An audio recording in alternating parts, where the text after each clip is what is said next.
bugun 25-may va respublikamizdagi barcha maktablarda bitiruv kuni, bitiruv kechasi emas, kuni va hozirgi kunda biz 208-maktabga tashrif buyurganmiz. Bu yerdagi 11-sinflarni qidirib ko'ramiz. Qalay bo'ldi? Yaxshi, rahmat. Nimalarni his qilyapsiz? Hayajon. Yig'lamadingizmi? Yo'q. Endi qanday qatga o'qiyapsiz? Xudo xohlasa narxozga harakat qilaman. Maktabdagi eng qiziqarli voqea aytib bera olasizmi? Har xil voqealar bo'lgan. Eng qizig'ini aytib boshqa ko'rmaysizlarmi? Yo'q, aytolmayman. Yo'q, uyalaman. Mayli. Xo'p, yana imkon bo'lganda, yana bir yil o'qigan bo'larmidingiz? Bo'lardim. Yoki shu bitirib katta hayotni Yo'q, boshlash? yana qolgan bo'lardim. Qolgan bo'lardi.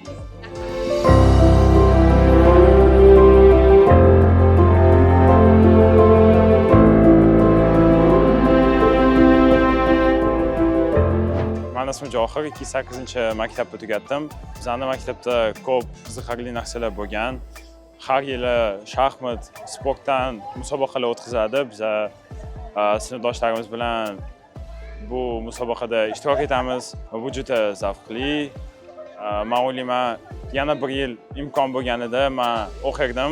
Я ученица 11 Б класса 208 школе. Я очень благодарна нашей школе, нашей администрации, нашему директору Али Бахтяровне и всем помощникам нашего директора за то, что вкладывали все эти годы в нас такие крепкие знания и заложили в нас дух и характер, который поможет нам в будущей жизни.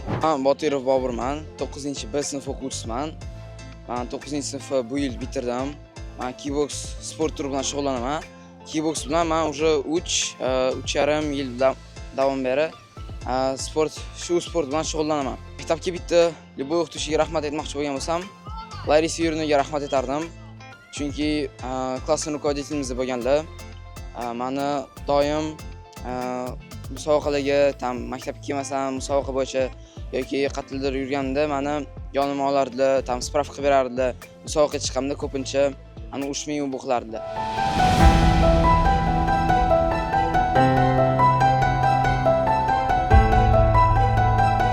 Maktabni eng faxriy insoni bu aynan qorovullar bo'lishadi. Chunki maktabdan kimdir qochib ketmoqchi bo'lsa ham ular aynan ushlab qolishadi. Assalomu alaykum. Maktabdan chiqib ketmoqchi bo'lganlar bo'lganmi? Dars paytida siz ushlab qolgan shunaqa voqealar bo'lganmi? Endi bo'lib turadi. Bu hammasi bo'lib turadi. Hammasi bo'ladi bu narsalar. Endi hammasi endi yoshligi boradi-da. Lekin kirib ketadi darsiga. O'z vaqtida kirib, shu darsida kirib bemalol o'tiradi. Endi to'polonchi. Tadbirdan keyin o'zingiz maktabni bitirganingizni emas. Juda yoshligimni bir esimga tushirib olishdi bolalar. Odam xursand bo'lib, kayfiyatim ko'tarildi. Shunchalik mana xursandchilik, shu bolalar xursand bo'lsa, biz ham xursandmiz-da. Shularning xursandchiligiga sherik bo'lamiz. Ancha bu yerda 11-sinflarning rasmimi yoki-da xohlagan odamning rasmi ozgina tushunarsiz.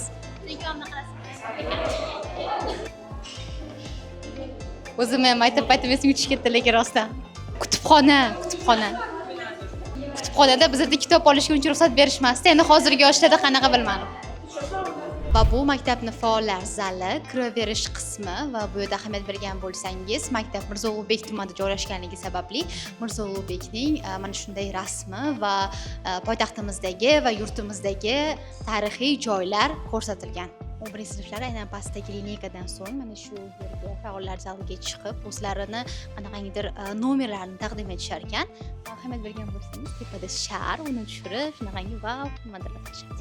Maktabning robototexnika xonasiga keldik va bu xona bu yil, ya'ni 1 yil bo'libdi qurilganiga davlat maktabida bunaqa xona kamdan kam uchrashi mumkin va robototexnika yangi fan qo'shildi. Robototexnika darslari o'tildimi sizlarda? Ha, o'tildi. Nimalarni o'rgandingiz? Shu hamma narsalarni qilishi, robotlarni har xil texnikalarni yasashi, pultlar bilan upravleniylardan har xil lampolardan yasadik, har xil. Robototexnika fani qachondan beri kiritildi darsga? По-моему, yanvardan-da. Bir yilgina o'qib ketyapsizlar, alam qilmayaptimi? Alam qilyapti, da. Hamma maktabda ham bunaqa sharoitlar yo'q. Bizga shu sharoitlarni yaratib berib, xuddi bor hamma manbalari bilan bergan, yig'ish kerak bo'lgan. Yanvarda birinchi marta faoliyatini boshladi bu fanimiz. Hozir 5-6-sinf o'quvchilari bemalol shu korobkadan olib, ligi sifatida yig'ib robotini yasab bemalol yurg'iza oladi. Mana bu bizning o'zimizning poliyamizda mana o'sha o'quvchilar yasagan robotlari, mashinalari bemalol olib yurg'izadi. bular buni yasab, bularni приложение sifatida mobil telefonida bo'ladi. Mobil telefonidan koridorlarda upravlять qilib olib yurishadi. Bu shunda ham fan sifatida, ham to'garak sifatida joriy qilingan 1 yil davomida. Shu man mashinani yuribdik. Maza qilib o'ynab, ular shopaman. Sizlarda ham mana 1 yil o'qidinglar, yana shu fanni ko'proq o'qishni xohlagan bo'larmisiz? Да, я бы хотел, да. Qanaqa впечатление bor bitirdingiz? Ну, грустненько. Yana 1 yil o'qigan bo'larmisiz? Ну, конечно, естественно. Maza qilib. Qiziqarli voqea bera olasizmi? Ну, baris tushgan yoqlarda ham. Постоянно barisga borib keladi. Vals tushishni qo'ysiz. Да. Ko'rmaysizmi? Maktabda bo'lgan sinfdoshlar bilan ko'p bo'ladi. Ko'p har xil voqealar. Har doim shu maktab yil bo'yicha har doim bizani klassniy rukovoditelimizni har doim bizani urishardilar, chunki butun vaqt bibliotekada o'tkazganmiz. Maktab boshqonasiga eng yoqtirgan narsasi nima? Lipton и sosiska в тесте. 1 yil oldin toqqa chiqqanmiz. Hammamiz sinfimiz 10-sinfdan o'zgargan sostavi, hammamiz bir-birimizni yaxshi tanish uchun tog'ga chiqib bir-birimiz bilan tanishib dam olganmiz. Maza qilganmiz o'shanda. Shu yorqin voqea bo'lib qolgan boshimda.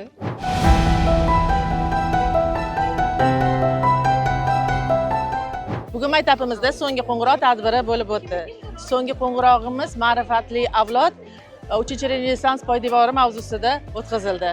Tadbirimiz juda chiroyli o'tdi. Maktabimiz bu yil kapital ta'mirdan o'tgan. Davlat dasturi bo'yicha kapital ta'mirda bunaqa chiroyli har tomonlama yetuk maktabdan o'quvchilarimiz bitirdi. 2025-26 o'quv yili davomida 243 nafar bitiruvchi maktabni bitirdi. Maktab bitiruvchilarimizga ular hayotda o'z o'rnini topishini, o'ylagan maqsadlariga erishishini tilayman.